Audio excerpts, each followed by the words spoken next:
So who really framed John DeLorean? Maybe it's a random coincidence that his neighbor ended up being an FBI informant needing to make a deal. Could also be a coincidence that Cristina Ferrar, his wife, knew this FBI informant prior to ever meeting John, and that she had dated this FBI informant's pilot prior to meeting John.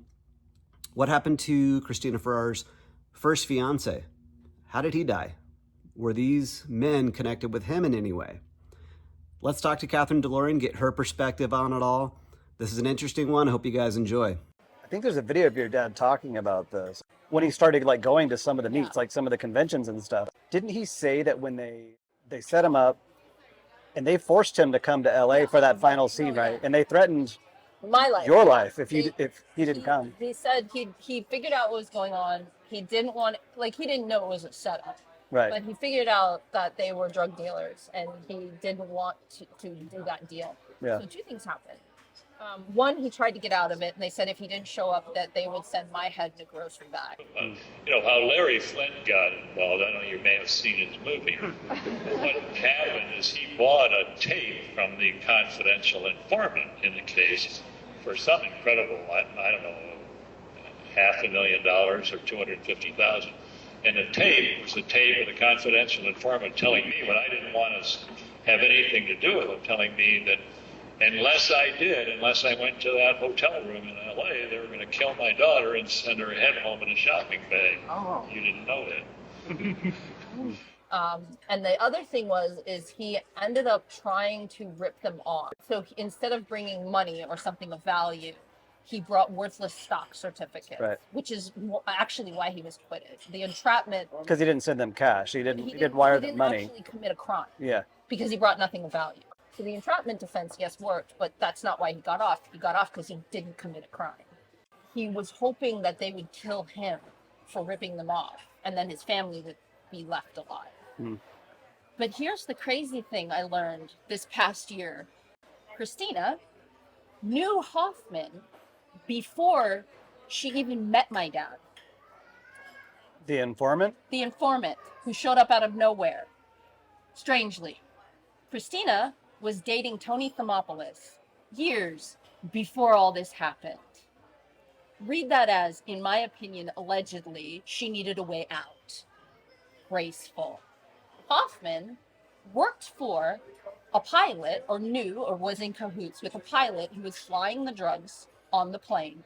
This pilot worked for her first fiance, who died mysteriously in a plane crash after she met my father at a Gucci show. The drug dealer pilot was the mechanic for her dead fiance's plane. Oh, she mentioned she dated this pilot. At breakfast with Samir, she decides to tell me she... Why would she even bring that up? Why would she admit that? All right, let's recap, because there's a lot here that wasn't covered in any of the current documentaries, most of which imply that John DeLorean had existing associates that he sought out to traffic drugs with while Cristina Ferrar sat on the sideline completely uninvolved and unaware. Allegedly, Cristina Ferrar knew James Hoffman, the convicted drug trafficker turned FBI informant, long before she ever met John DeLorean. He's the informant who later solicited John DeLorean repeatedly in an effort to lure him into investing in a legal cocaine trafficking deal.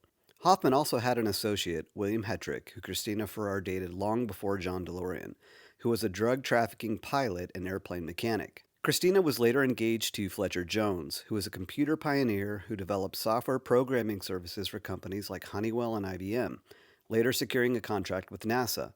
In 1963, they were the largest software company in the United States, and the first software company ever to be listed on the American Stock Exchange. Fletcherjones was also a pilot. Cristina then met John DeLorean at a Gucci show in September of 1972. Around 2 months later, on November 7, 1972, Jones died when the plane he was piloting home crashed into a hillside.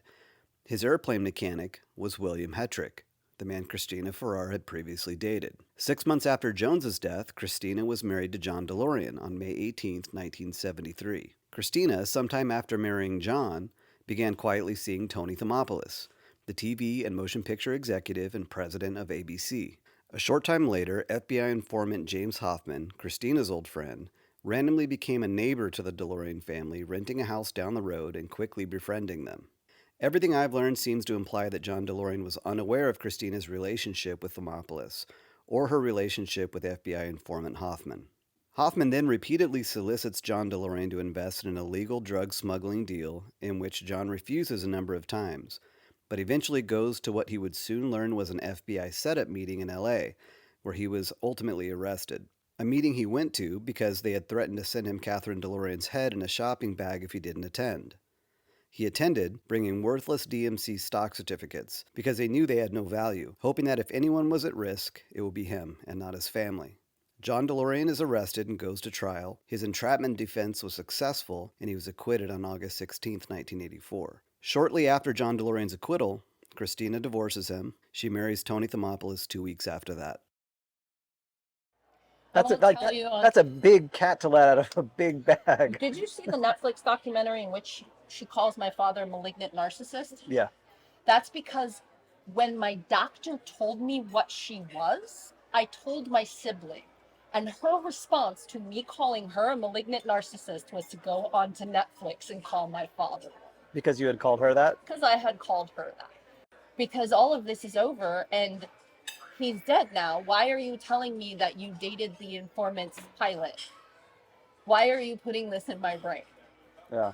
Because you want to cause me harm and pain and anguish. I think she saw an out and she set Hoffman up with my dad, but I can't prove that now. I mean, again, all of this is something that I just believe after putting all the pieces together because nothing else makes sense. This guy came out of nowhere for no reason whatsoever. So do you think she told you this as a truth to hurt you or as a lie to hurt you? No, do you believe it was the truth? I found all the documentation that she was engaged to Fletcher, that Fletcher knew Hoffman. Then there's all these stories about how she left the courtroom when Hoffman testified. She walked out of the courtroom. And then my aunt told me during the entire court case, she didn't speak to a single person. That's bizarre. How do you not talk to your family? Anyway, that's enough about Cristina.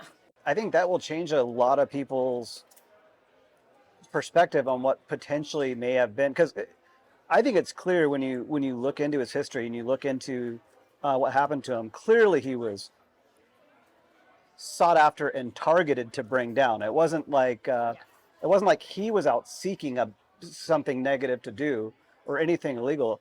He was lured. I think for me, I always thought, well, he was going against massive companies. So I always figured if anybody was seeking to take him down, it was probably higher ups or lobbyists or politicians involved in those car companies. But it may have been General Motors, the women in his life. General Motors was responding to him. Well, there's one more piece of the story that I found out. Lotus lost out to the land that the factory was on to DeLorean. And it impacted Thatcher's brother. They were going to build a Lotus plant? Yeah, they were going to build a Lotus plant there. And I was told that it impacted Margaret Thatcher's brother negatively. So she had it out for the DeLorean Motor Company before she was even in power. So the Thatcher angle... Because that shifted things quick when she went in. It all started when Thatcher pulled the funding, right? Yeah. And that put him into the tailspin. He would have had multiple ways to raise the funds legitimately had Cristina not thrown Hoffman into the mix, in my opinion, allegedly. I think it was a combination of things, of a perfect scenario. And he was so caught up in the stupid car with his name on it that he lost sight of saving Ireland. Of course he didn't save Ireland. Ireland went back to the Troubles. Mm-hmm. But in his mind, he had the opportunity to create lasting impact that saved lives. Mm-hmm. And he lost it all because he was focused on his name on a car. Because he's so smart, that would have never happened if he didn't have, one, everybody around him trying to set him up. And two, just the chaotic brain that goes along with that tunnel vision of I have this one single focus, which isn't what my focus really is. It wasn't about fun, right? He was a smart enough guy to not have ended up in that room with those people. Yeah. He would have seen what was happening before he did. There was enough red flags with some of the stuff that he would have picked up. He's not a person who misses those things. Yeah. where they could just get one up on him like yeah, that. that's not Yeah. him.